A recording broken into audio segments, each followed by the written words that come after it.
Hi, my name is Emma. I live in a small two-bedroom apartment on the quiet side of Toledo, Ohio. It's nothing fancy, but it's mine. After 42 years of working as a night shift nurse at Mercy West Hospital, I've learned to appreciate peace over polish. That afternoon, I was driving my old 2002 Honda Civic, bless its rattling bones, through the leafy back roads toward my daughter's house. The check engine light had been on since Easter, but I kept putting it off. Every time I thought about spending money on a new car, I reminded myself that Rachel and David's mortgage came first.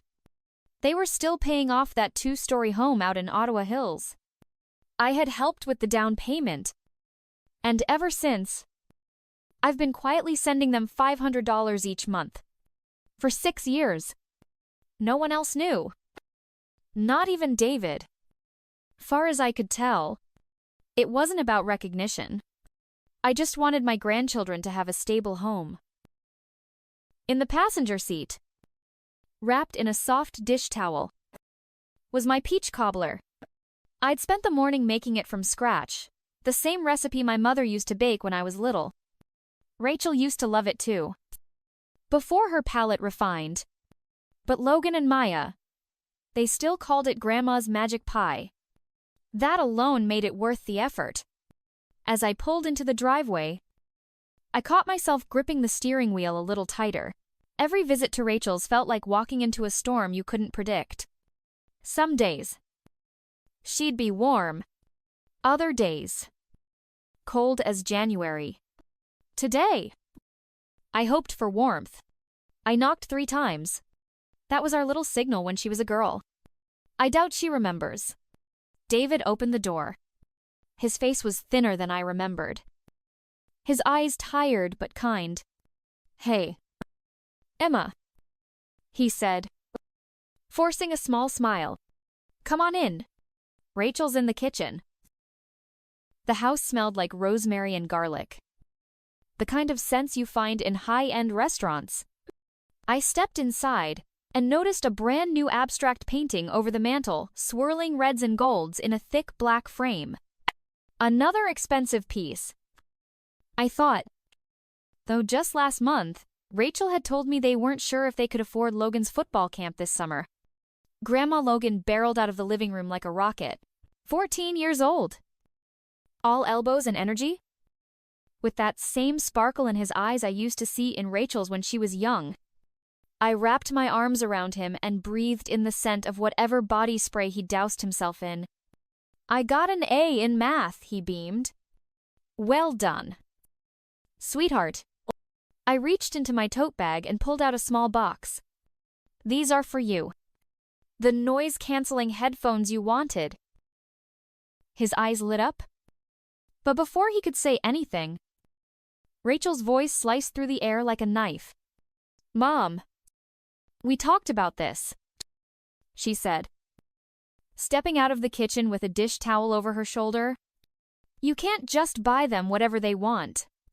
He earned them," I replied, as calmly as I could. "An A in math isn't nothing." Rachel sighed. "Logan, take them to your room and then help set the table." He glanced at me, guilt swimming behind his braces, and disappeared upstairs. I took off my coat and walked into the living room. Maya was curled up on the couch, her phone practically glued to her hand. "Hey there. Beautiful," I said gently. She looked up, offering the barest of smiles. 17 and already so much like her mother's sharp cheekbones. Stubborn chin, but her eyes were different. Guarded. Watching. "Hi, Grandma." She let me hug her. Briefly. "Still planning on law school?" I asked, brushing a strand of hair from her face. "Yeah. If we can afford it." I smiled. But inside, something pinched. Dinner was almost ready. But deep down, I could already feel it. That familiar tension in the air, like a storm cloud just waiting to crack open. And I hadn't even taken the pie out of my bag. Dinner was served in the dining room. The kind with a long oak table and linen napkins folded into sharp triangles. Rachel had always been particular about presentation. The roast chicken looked picture perfect, and the side dishes were arranged like something out of a cooking show.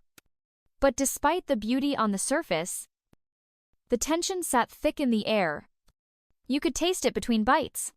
David tried to keep the conversation going. Bless him. He asked me about the community garden I'd joined, whether my neighbor's dog still barked all night, and if I was still going to my photography class. I answered politely, forcing smiles, doing my part to keep the peace.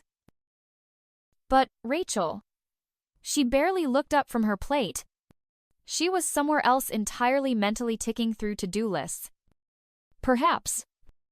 Or calculating how long until she could escape the table. Maya barely touched her food, flicking through her phone under the table. Logan chewed quietly, eyes darting between his parents and me. So, I said, trying to lift the mood, how's work? Rachel, still managing the Eastwood branch. David's face brightened. Oh, she got promoted last week. Regional manager. She's over 3 stores now. I turned to my daughter. That's wonderful. Rachel, congratulations. She gave a small shrug. It's more work than it's worth. The raise barely covers the gas money. There it was again, that subtle dig. A reminder of the financial strain she never stopped mentioning. I stayed silent. David cleared his throat. Still, it's a big step. I'm proud of you. She didn't respond. Instead, she stood up and started clearing the plates. Would anyone like dessert? I offered. I brought peach cobbler.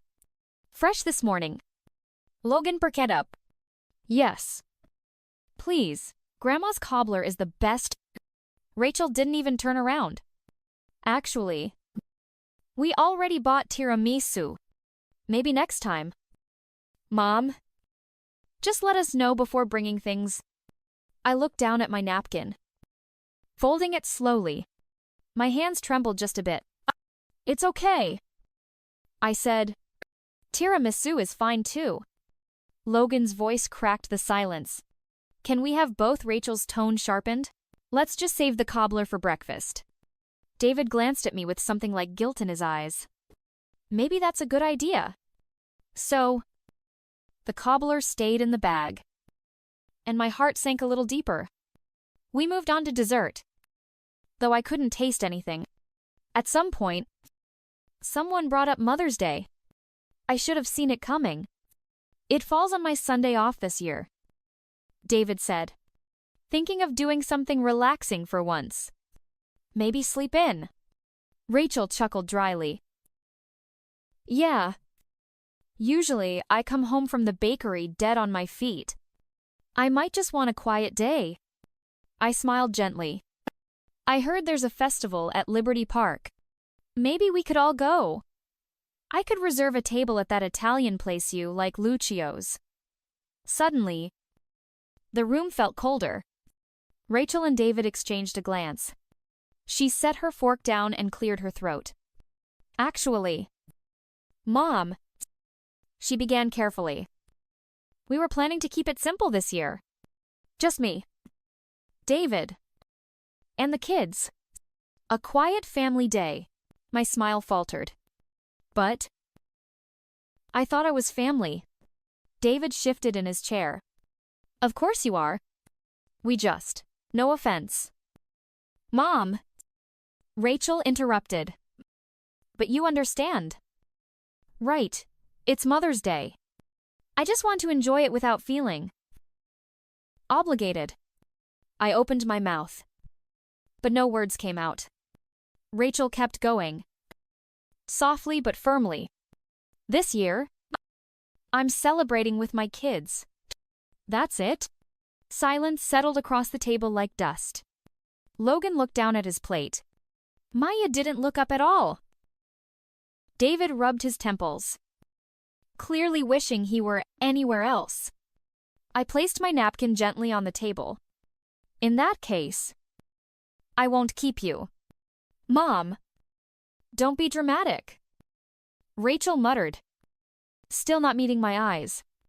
I'm not being dramatic, I said, standing slowly. Thanks for dinner. It was delicious. I should go. Logan looked confused. But Grandma, you just got here. I have things to do. Sweetheart. I touched his shoulder. See you soon. David stood. Emma. Please. But I was already at the door. My peach cobbler still tucked beneath my arm. I turned back just once, not at Rachel but at my grandchildren. It's for you, I said softly. Enjoy it. Then I walked out into the cold spring night. The sound of my own breath louder than ever before. The ride home was quiet. I pulled out of their driveway slowly, the streetlights casting long shadows across the pavement. Inside the car, the peach cobbler sat on the passenger seat, still untouched, still warm. I glanced at it once, then turned my eyes back to the road. When I reached my small apartment on the west side of Toledo, I didn't turn on the television or check the mail. I just stood in the entryway for a moment, keys in my hand, staring at the familiar walls. Everything here was modest but mine. A hand-me-down couch, a scratched coffee table, shelves lined with books I never quite finished, no granite countertops, no expensive abstract art, just a quiet life. Lived simply. I put the kettle on, like I always did, after coming home from anywhere that felt heavy. The sound of boiling water was the only noise in the room. I poured myself a cup of chamomile and sat down in my recliner by the window, the cobbler still sitting unopened on the kitchen counter. Rachel's words rang over and over in my head.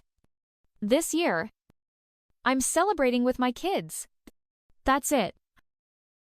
After everything, I wasn't even considered part of the celebration. Not even worthy of an invitation to Mother's Day. And I had been paying half the mortgage on the house they were living in. For 6 years. $500 every single month.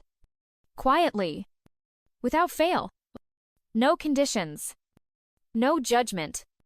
Just love. I reached for the file cabinet tucked beneath the desk and pulled out an old folder labeled Rachel and David. Inside were neatly clipped bank statements, each one showing a monthly transfer made on the 1st. Wubai. Month after month. Year after year. I added it up. 36,000 Ling.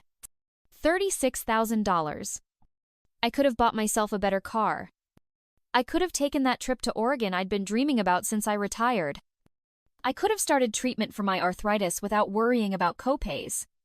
Instead, I funded someone else's dreams. And tonight, they told me I didn't belong. I opened the banking app on my phone. The savings account I'd been drawing from still had about $2. $100 in it. Just enough to cover a few more months of transfers. I hovered my finger over the automatic transfer toggle. Then, without hesitation, I clicked cancel. Next, I selected close account. The system prompted me. Are you sure you want to proceed? I tapped yes. The funds were moved back into my main account. Just like that. And for the first time in years, I felt something lift. It wasn't joy. It wasn't revenge. It was relief. Like setting down a heavy box you didn't realize you were carrying. I sat back in my recliner and stared out the window. The street below was silent. Rain tapped softly against the glass. My hands were still trembling. But my heart wasn't. A few minutes later, my phone buzzed. A text. It was from Logan. Thanks for the headphones. Grandma. They're awesome. Sorry about how Mom was tonight. I smiled sadly. At least he still had kindness in him. At least he saw me. You're welcome. Sweetheart. Don't worry. Everything's okay. I wrote back. It wasn't okay. But he didn't need to carry that weight. A few minutes later, another name popped up on my screen. Marcy. My oldest friend. We'd gone to nursing school together. She was the only person who knew the whole story about Rachel. The money. All of it. I answered. You okay? She asked. No preamble. No. I said quietly. But I will be. I told her everything the dinner. The dismissal. The look in Rachel's eyes when she said I didn't belong. Then I told her what I did. Emma, she said. Voice firm. You've been more than generous. You don't owe them another dime. Maybe now they'll finally learn to stand on their own. I just wanted to help. I whispered. I know. And you did. But now, it's time to help yourself. For a long moment, neither of us said anything. The silence between us wasn't awkward. It was the kind of silence that only comes when someone knows your heart. And slowly, I realized she was right. The next morning, the messages started. First, one from Rachel Mom. We have a problem. Please call me. Then another. The bank says our mortgage payment hasn't come through. Was there a glitch on your end? I stared at the screen for a moment. Then set the phone face down on the table. A part of me wanted to explain everything, walk her through the years of silent giving. The overlooked sacrifices. The heartbreak of being treated like a footnote in her life.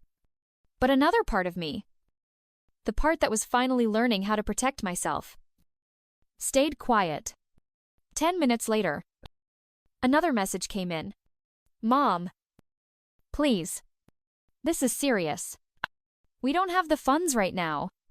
The bank will issue a late fee. Still. I didn't reply. By noon, her tone had shifted. So you're using money as leverage now, real mature. I see what this is about. It's because I didn't invite you for Mother's Day. I took a deep breath and typed back.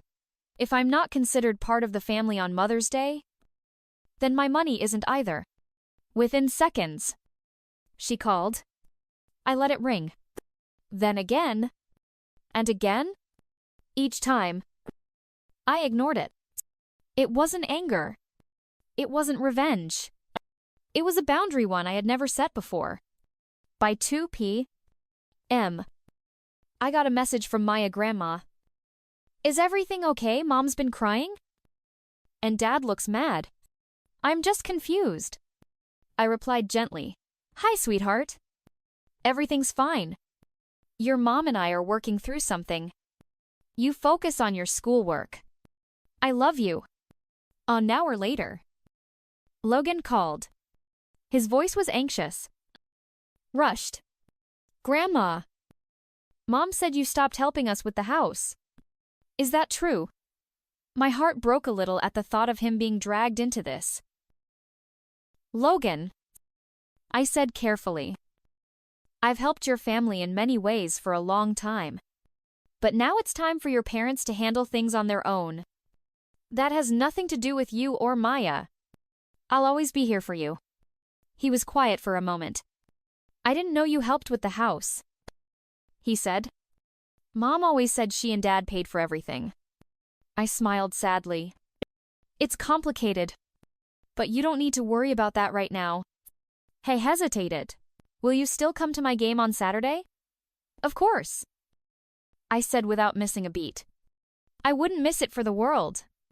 That evening, the messages from Rachel took another turn. Mom, I'm sorry. If this is about what I said, I didn't mean it the way it came out. Then you've always said you give out of love, not expectation. I don't understand why you'd pull support now, when we need it most. And finally, you're tearing our family apart. That one stung. I turned off my phone and placed it face down on the nightstand. I made myself a simple dinner and turned on a rerun of a mystery show I'd already seen 3 times. The cobbler still sat on the counter, untouched. Around 8:30. There was a knock at the door. I paused. No one ever came by this late. Peering through the peephole, I saw David. I opened the door slowly. He looked worn down, shoulders slumped, dark circles under his eyes. A man carrying more than his share. "Emma," he said quietly. "Can we talk?" He held a folder in his hands. I stepped aside and let him in. Inside, he sat on the couch, placing the folder on the coffee table like it weighed 50 pounds. "I didn't come to ask you for money," he began. "I came because I didn't know." He opened the folder. Inside were 6 years of bank statements, highlighted transfers from me to Rachel. "I had no idea," he said, voice cracking. "Rachel never told me." I sat down across from him. For once, I didn't feel the need to explain myself. Instead, I simply said, "I thought you did." And in that moment, we both realized this wasn't just about money. This was about truth. David returned the following evening. This time, he brought everyone with him. Rachel, Logan, and Maya stood awkwardly in my small living room, their eyes darting around like they weren't sure whether to sit or speak. The peach cobbler, now 3 days old, still sat on the counter, untouched. It felt symbolic somehow. "I asked them all to come," David said, his voice quiet but steady. "We need to talk. All of us." I nodded slowly and motioned toward the couch. Logan and Maya sat together, stiff and silent. Rachel stood near the window, arms folded, eyes distant. For a moment, no one spoke. The silence was deafening. David finally broke it. "Kids," he said, turning to them. "You know things have been tense this week. Your mom and I told you Grandma helped us financially for a while. What we didn't say was how much." He looked at me, silently asking permission. I gave a small nod. "Grandma's been covering half of our mortgage for 6 years, without ever being asked." Maya's jaw dropped. "Wait, 6 years?" Rachel shifted uncomfortably. "I didn't tell you because I didn't want you to think we couldn't manage. I didn't want you worrying about adult problems." Logan looked down. "You said you and Dad paid for everything. I didn't want you to feel embarrassed." Rachel said quickly, "I thought I was protecting you." David stepped in. "But you weren't just hiding it from them. You were hiding it from me too." Rachel's head snapped toward him. "I asked you so many times how we could afford the upgrades." David continued. "The backyard renovation, the trips, that damn espresso machine. You said you were using bonuses from work. I believed you." Rachel's face flushed.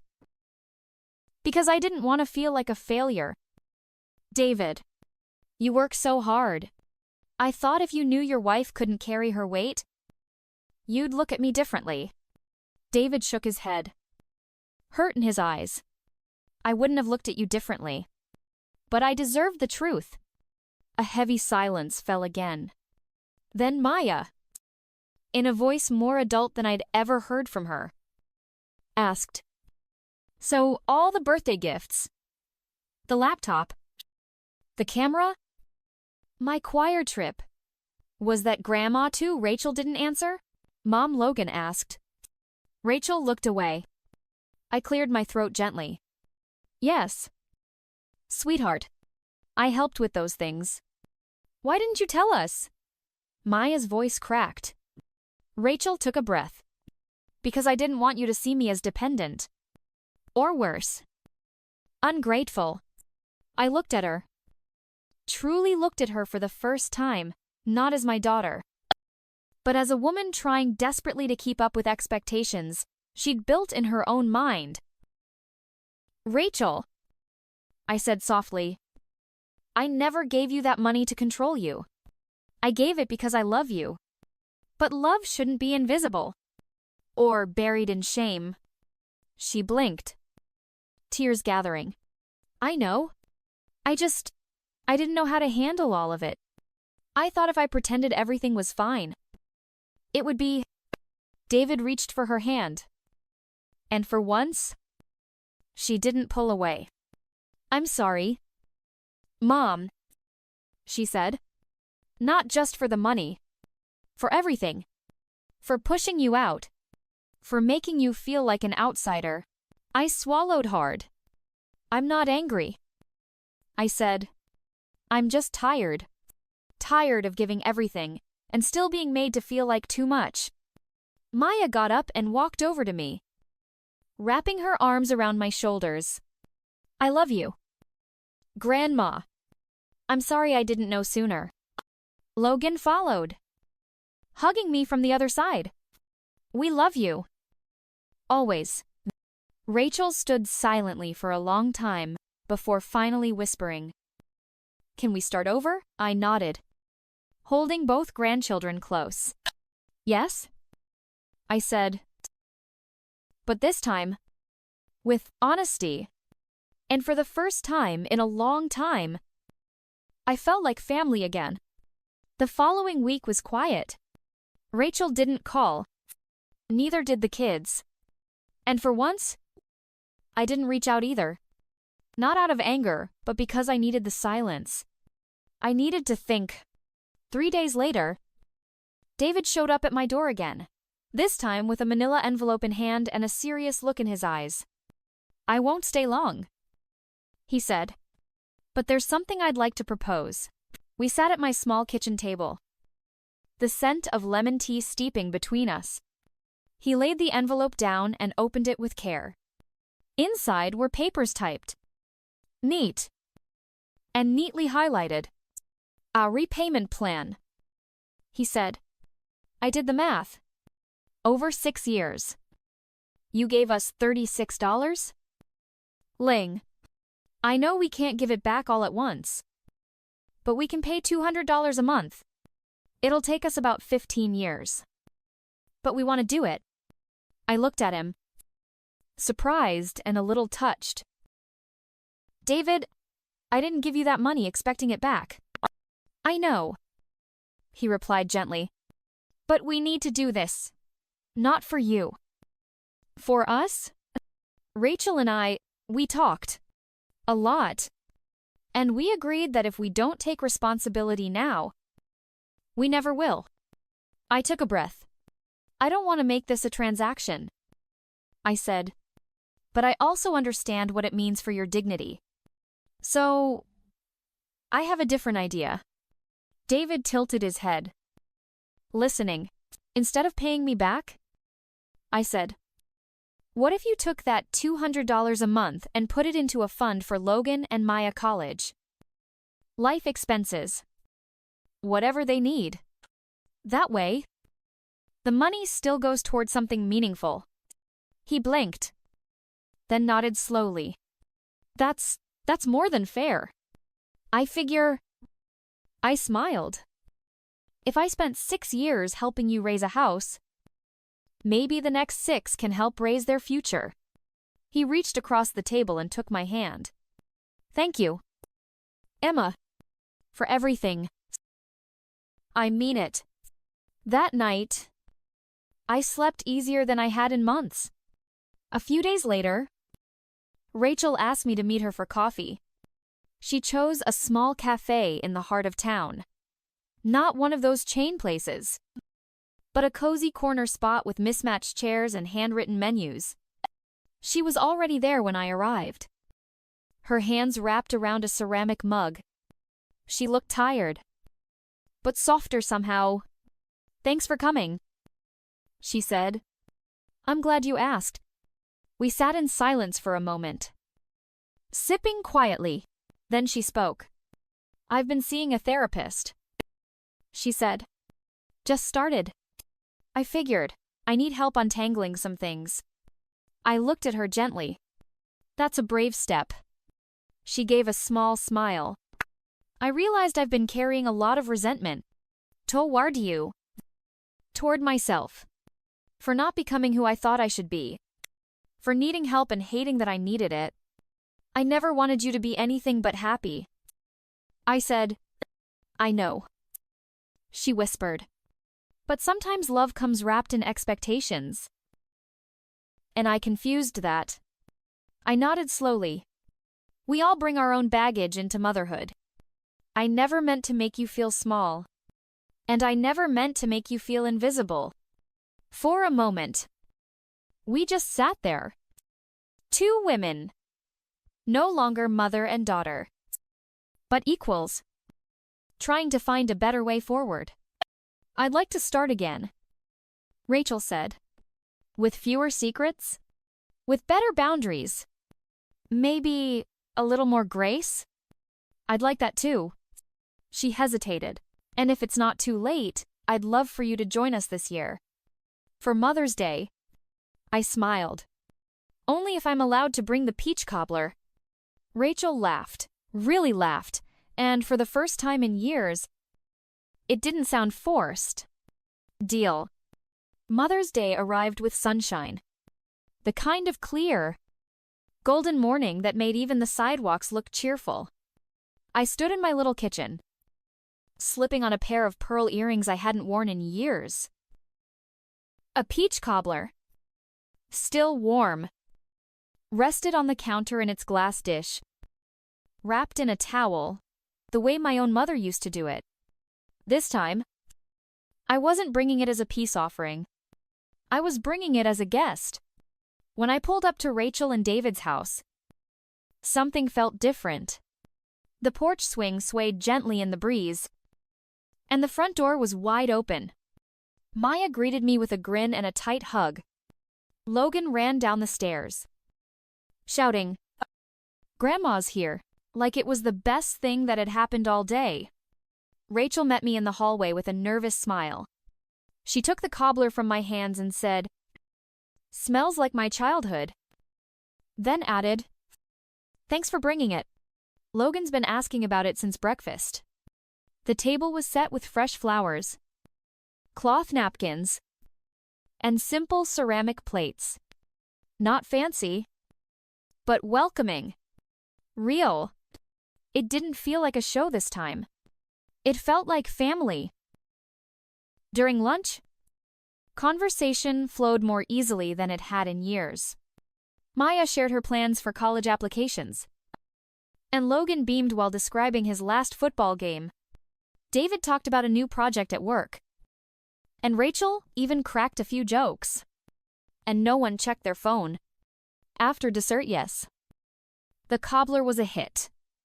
Rachel handed me a small wrapped box. "This is from all of us," she said. Inside was a silver brooch shaped like a stethoscope, with tiny initials engraved on the back to Emma Mother. Grandmother. Healer. We see you now. I didn't cry, but it took everything in me not to. "Thank you," I said, holding it close. "This means more than you know." Later, while the kids helped David clean up, Rachel and I sat on the porch swing, side by side, watching the sun dip lower in the sky. "Do you think we'll ever fully fix things?" she asked quietly. I took a breath before answering. "I don't think healing is about fixing. I think it's about understanding and choosing to stay. Choosing to show up?"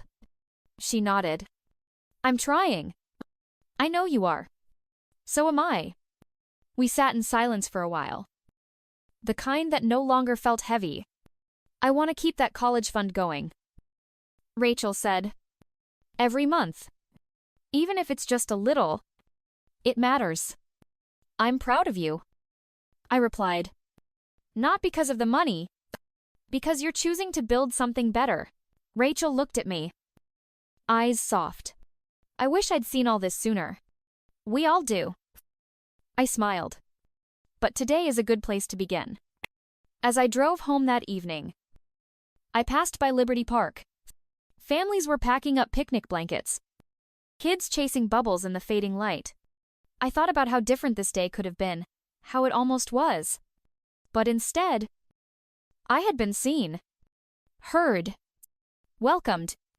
Not because I gave anything, but because I was simply me. And that, after all these years, was enough.